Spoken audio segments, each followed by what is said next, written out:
Praise the lord. లేవియకాండం 8వ అధ్యాయం. మరియు యెహోవా, నీవు అహరోనును అతని కుమారులను వారి వస్త్రములను అభిషేక తైలమును పాప పరిహారార్థ బలిరూపమైన కోడెను 2 పొట్టేళ్లను గంపెడు పొంగని భక్ష్యములను తీసుకొని ప్రత్యక్షపు గుడారము యొక్క ద్వారమునొద్దకు సర్వ సమాజమును సమకూర్చుమనగా యెహోవా మోషేకు ఆజ్ఞాపించినట్లు అతడు చేసెను. సమాజము ప్రత్యక్షపు గుడారము యొక్క ద్వారమునొద్దకు కూడిరాగా మోషే సమాజముతో చేయవలనని యెహోవా ఆజ్ఞాపించిన కార్యము ఇదే అనెను. అప్పుడు మోషే అహరోనును అతని కుమారులను దగ్గరకు తీసుకుని వచ్చి నీళ్లతో వారికి స్నానం చేయించెను. తరువాత అతడు అతనికి చొక్కాయి తొడిగించి అతనికి దట్టిని కట్టి నిలువుటంగీని ఏఫోదును వేసి ఏఫోదు యొక్క విచిత్రమైన నడికట్టును అతనికి కట్టి దానివలన అతనికి ఏఫోదును బిగించి అతనికి పతకము వేసి ఆ పతకములో ఊరీము తుమ్మీమను వాటిని ఉంచి అతని తల మీద పాగాను పెట్టి ఆ పాగా మీదను అతని నొసట పరిశుద్ధ కిరీటముగా బంగారు రేకును కట్టెను. ఇట్లు యెహోవా మోషేకు ఆజ్ఞాపించెను. మరియు యెహోవా అభిషేక తైలమును తీసుకుని దానిలోనున్న సమస్తమును అభిషేకించి వాటిని ప్రతిష్ఠించెను. అతడు దానిలో కొంచెము 7 మారులు బలిపీఠము మీద ప్రోక్షించి బలిపీఠమును దాని ఉపకరణములన్నింటినీ గంగాళమును దాని పీటను ప్రతిష్ఠించుటకై వాటిని అభిషేకించెను. మరియు అతడు అభిషేక తైలంలో కొంచెము అహరోను తల మీద పోసి అతన్ని ప్రతిష్ఠించుటకై అతనిని అభిషేకించెను. అప్పుడతడు అహరోను కుమారులను దగ్గరకు తీసుకుని వచ్చి వారికి చొక్కాయిలను తొడిగి వారికి దట్టీలను కట్టి వారికి కొల్లాయిలను పెట్టెను. ఇట్లు యెహోవా మోషేకు ఆజ్ఞాపించెను. అప్పుడతడు పాప పరిహార్థ బలిగా 1 కోడెను తీసుకుని వచ్చెను. అహరోనును అతని కుమారులను పాప పరిహారార్థ బలిరూపమైన ఆ కోడె తల మీద తమ చేతులుంచిరి.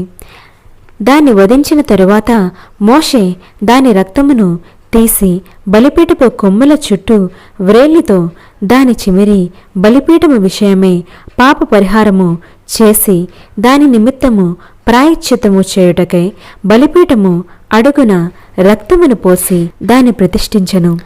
మోషే ఆంత్రముల మీది కొవ్వంతటిని కలేజముల మీది వపను 2 మూత్ర గ్రంథులను వాటి క్రొవ్వును తీసి బలిపీఠము మీద దహించెను.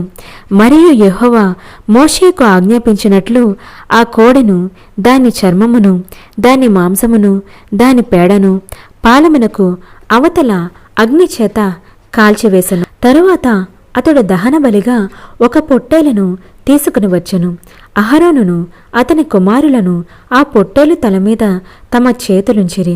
అప్పుడు మోషే దానిని వధించి బలిపీఠము చుట్టూ దాని రక్తమును ప్రోక్షించెను.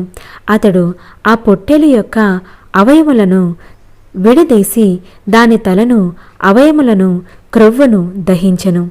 అతడు దాని ఆంత్రములను కాళ్లను నీళ్లతో కడిగి ఆ పొట్టేళ్లంతయు బలిపీఠము మీద దహించెను. యెహోవా మోషేకు ఆజ్ఞాపించినట్లు అది ఇంపైన సువాసన గల దహన బలి ఆయను. అది యెహోవాకు హోమము.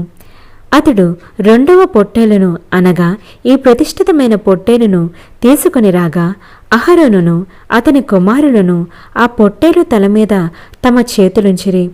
మోషే దానిని వధించి దాని రక్తములో కొంచెము తీసి అహరోను కుడి చెవి కొన మీదను అతని కుడి బొటనవేలి మీదను అతని కాల బ్రొటనవేలి మీదను దాన్ని చెమరెను. మోషే అహరోను కుమారులను దగ్గరికి తీసుకుని వచ్చి వారి కుడి చెవుల కొనల మీదను వారి కుడి చేతుల బొటని వ్రేలి మీదను వారి కుడి కాళ్ళ బ్రొటని వేలి మీదను ఆ రక్తములో కొంచెము చెమెరెను. మరియు మోషే బలిపీఠము చుట్టూ దాని రక్తమును ప్రోక్షించెను. తరువాత అతడు దాని క్రొవ్వును క్రొవ్విన తోకను ఆంత్రముల మీద క్రొవ్వంతటిని కలేజముల మీది వపను 2 మూత్ర గ్రంథులను వాటి క్రొవ్వును కుడి జబ్బను తీసి యెహోవా సన్నిధిని గంపెడి పులియని భక్షములలో నుండి పులియని యొక్క పిండి వంటను నూనె గలదై పొడిచిన యొక్క భక్షమును ఒక పలచని అప్పడమును తీసి ఆ క్రొవ్వు మీదను ఆ కుడి జబ్బం మీదను వాటిని ఉంచి అహరోను చేతుల మీదను అతని కుమారుల చేతుల మీదను వాటన్నిటినీ ఉంచి అల్లాడింపబడు అర్పణముగా యెహోవా సన్నిధిని వాటిని అల్లాడించెను.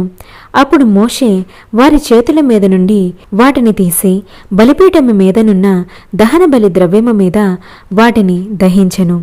అవి ఇంపైన సువాసన గల ప్రతిష్టార్పణలు, అది యెహోవాకు హోమము. మరియు మోషే దాని బోరను తీసి అల్లాడింపబడు అర్పణముగా యెహోవా సన్నిధిని దానిని అల్లాడించెను. ప్రతిష్టార్పణ రూపమైన పొట్టేలులో అది మోషే వంతు. అట్లు యెహోవా మోషేకు ఆజ్ఞాపించెను.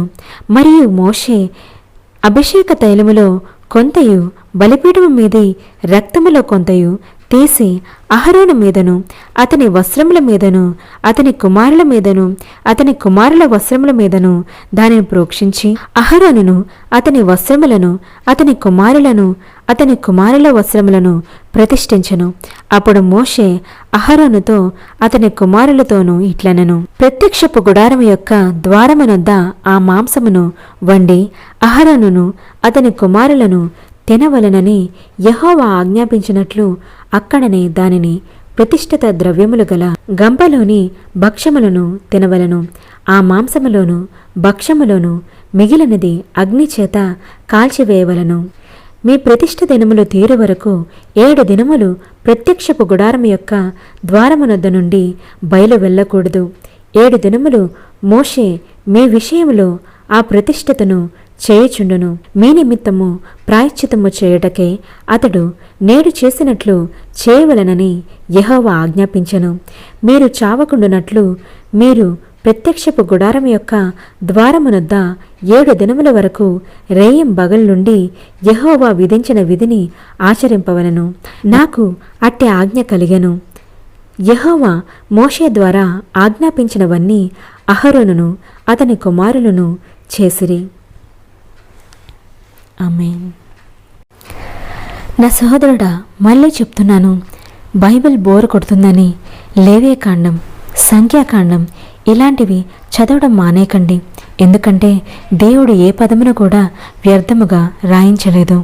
ఈ ప్రతిష్టార్పణలు, పాప పరిహారార్థ బలి ఇవన్నీ కూడా మనుషులను దేవుని యొద్దకు పాపము లేకుండా చేయడానికే దేవుడు చేయించాడు.